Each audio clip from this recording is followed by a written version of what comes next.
be damn near suicide, forgive the expression, if Phoenix is out here all by himself, but it is now a handicap match. Jason Cross and John Phoenix going over strategy. Jason Cross was not about to abandon his childhood friend with whom he's reconciled. John Phoenix knows where his true friends lie. He knows his true friends are Jason Cross and Adam Jacobs. Jacobs incapacitated, but a disgusting attack by the NWA Elite in the parking lot. And so Jason Cross, going under the knife, refused to be left out of this matchup.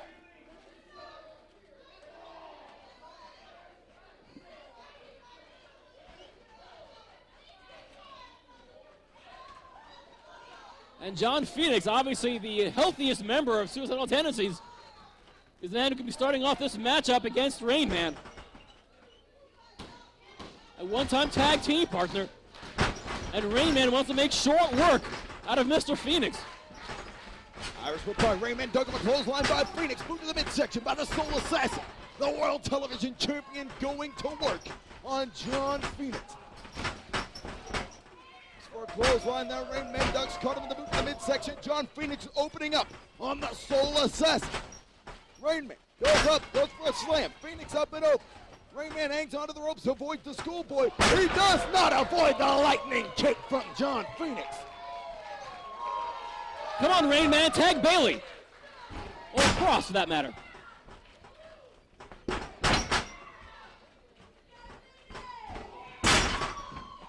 Boy, Rainman in the wrong place, wrong time. Situation he doesn't find himself in way too often. Fists are flying into the skull of the Soul Assassin. And there can't be enough fists in that skull for the fans' taste here at the Wildside Arena. And there's another reversal by Rainman. Phoenix goes hard into the corner, but he rolls out of the way of a Rainman shoulder tackle. And now the Soul Assassin may very well have a separated ligament. Well, that's definitely just desserts considering how much punishment the NWA Elite have dished out. It's more particularly on Suicidal Tendency, Adam Jacobs with a broken leg, and due to that incredible incident that we saw here this week as well as last in the parking lot here at the NWA Arena, Adam Jacobs out of the picture. Cross's hand in dire shape. It's all up to John Phoenix. And so far, so good. Well, it's 3-on-2, or maybe 3.5 or 2.5 on 2. Wow, you're giving Bailey 0.5. That's his best rating in years. But, you know, in an NWA Elite match, it's always like this. Jeff G. Bailey is constantly at ringside, and he's constantly that extra wheel that the guy on the opposite side of the ring has to watch for. Well, you have to watch out for Bailey here this evening here, too. But Bailey in a very situation, he's very uncomfortable, and in many ways, although that is a little diatribe ahead of at the beginning of this match, tend to prove otherwise. I mean, he's probably doing skid marks before our very eyes, even being involved, being on the apron in an official capacity. There's a big single-arm DDT there before by John Phoenix, and now Jason Cross doing his part in the corner against Rainman. With that broken arm, he knows he can't do a whole lot, but Cross, he's intelligent enough to know what he can and can't get away with in regards to trying to help his partner. More importantly, his best friend. Oh dear, here comes 600 pounds of Iceberg. And Phoenix is wondering what the best strategy here is. And once again goes after Rainman on the apron. Amazing disadvantage in size for Phoenix. He takes the low road onto Rainman, the man that's most equal to him in size. But John Phoenix is not going to back down from the Iceberg. He won't back down from any challenge.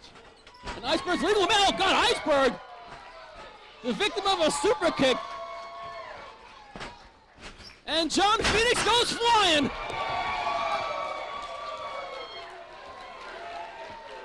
And you can't miss a target that wide.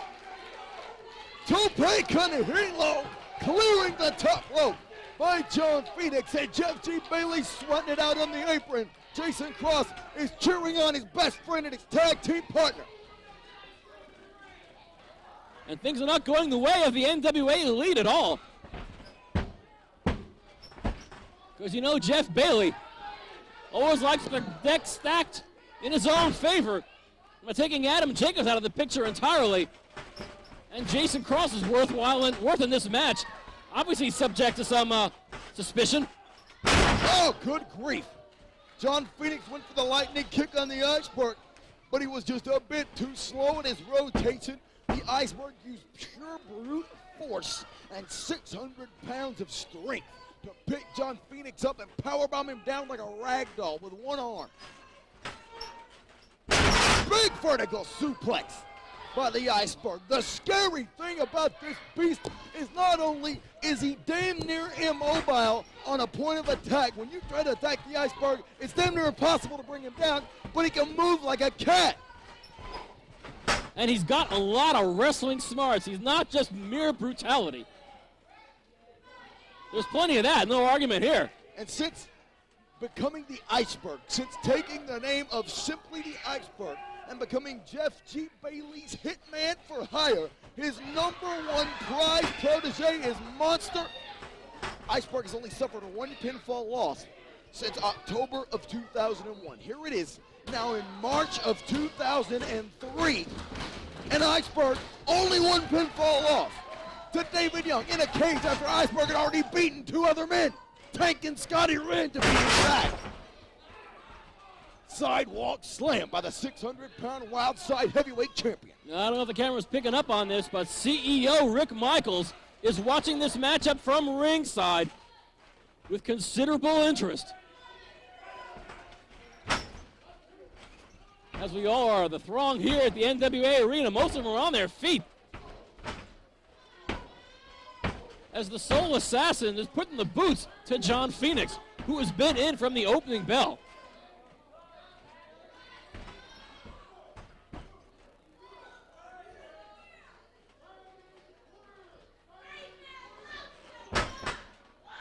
Phoenix valiantly trying to fight back, but those punches don't quite have the authority as they should. He's fighting back with all his might. Rainman with a leapfrog, powerbomb, slam Michinoku driver. Up by John Phoenix. Jason Cross wants in,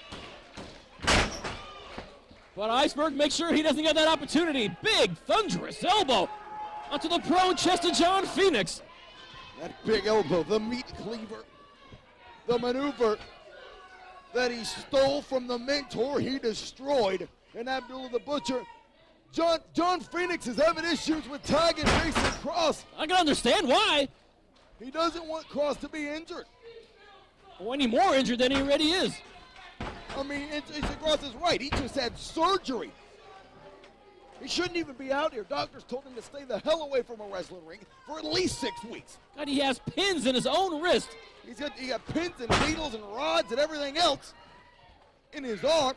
He could lose his career permanently if he gets involved in this matchup. But John Phoenix and Jason Cross having the guts. At least Cross is out here to help him when he can, you know?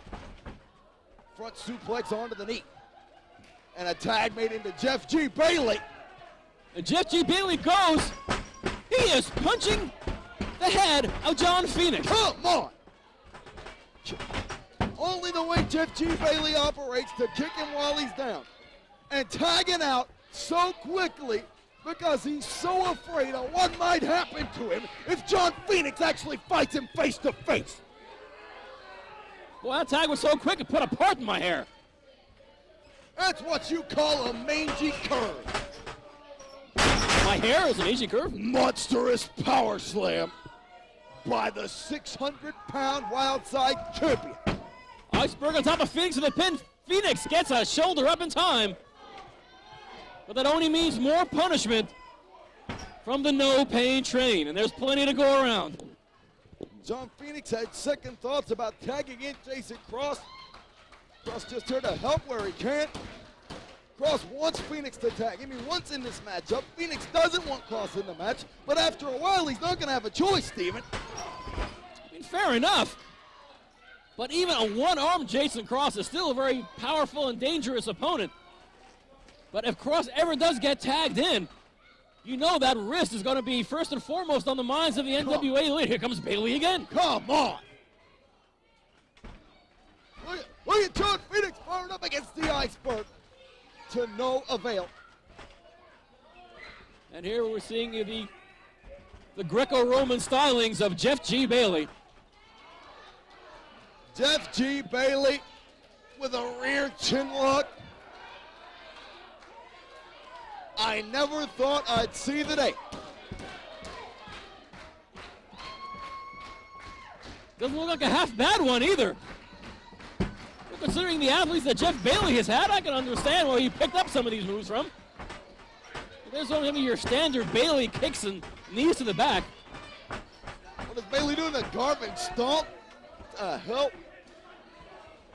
Worthless coward. Phoenix got a shot in it, Bailey, but it wasn't a lethal enough one. Boy, Jeff Bailey doing the bushwhacker walk, trying to shake some life back into him. Like what Jeff Bailey has as a life. Rainman and Phoenix. That's the Dark City Bomb. Oh man, that's got to be it. No, it is not. Rainman has won so many matches with the Dark City Bomb, but Phoenix somehow managed to kick out. God bless. And once again, here's the arrival of our Wildside heavyweight champion, No Pain Train Iceberg. And a swift kick to the gut sends Phoenix down. Rick Michaels has even joined the pep rally here on the apron for John Phoenix. Oh my goodness. Total eclipse. And Jason Cross just tagged his own self in. Oh, this is not a good idea. This is super kick it though. Super kicks and clotheslines are flying. Look at the role model, Jason Cross now. With just one arm. He's singling as a one-man tag team on his own. Choking the life out of Rainman. Oh God, here comes Iceberg. And unfortunately for Cross, there is no John Phoenix to tag in the corner. Phoenix took a header and is on the floor here of the NWA arena.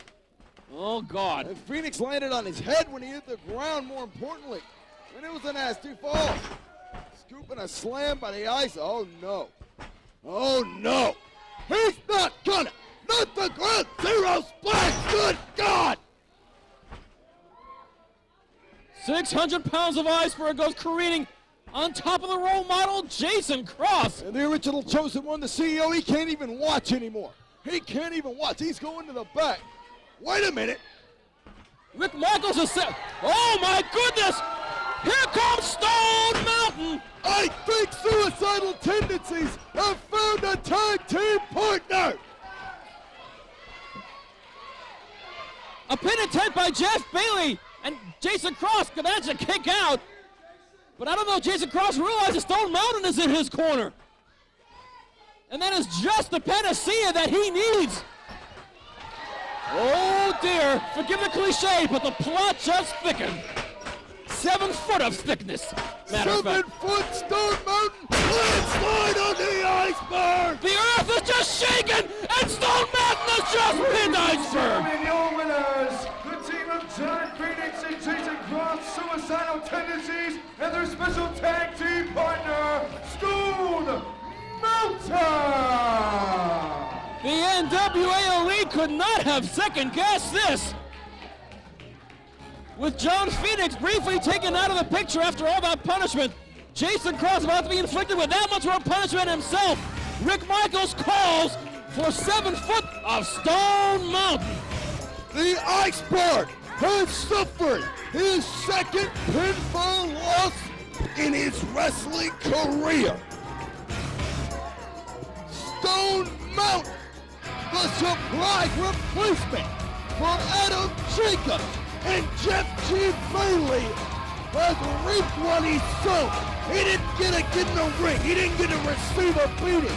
But he suffered one of the most painful things he could ever suffer. Another pinfall loss to his Wildside heavyweight champion. And look at him. Oh, his hair's all messed up. His poor little hair is all messed up. Jeff G. Bailey he's a loser. He's now a loser. A loser team. The NWA Elite are losers. I can't think of a more potent substitute than a man the size of Stone Mountain. This is something that Suicidal Tendencies didn't anticipate. But Rick Michaels, being the CEO, took the initiative. It was his prerogative to find somebody to fill that third man role on the team of Suicidal Tendencies. Albeit it was done at the last minute, but that's all it needed to be. And Jeff Bailey in the ring shaking his head in disbelief. And the Iceberg had just been toppled by the mountain. The look on Iceberg's face cannot even be described. And Jeff Bailey has got to be fit to be tied. The crowd yelling loser at Jeff G. Bailey. That's the first time that has ever happened. That's exactly what that swine is. A loser. Wrestling fans, what an event. Here on NWA Wildside this week. We've only got more next week, fans. You can count on it. Scott Hudson will be filling in for me for the next 2 weeks, and I hope you'll be joining Dan Wilson and Scott the next week and every week for the nation's #1 pro wrestling alternative, NWA Wildside. We'll see you then.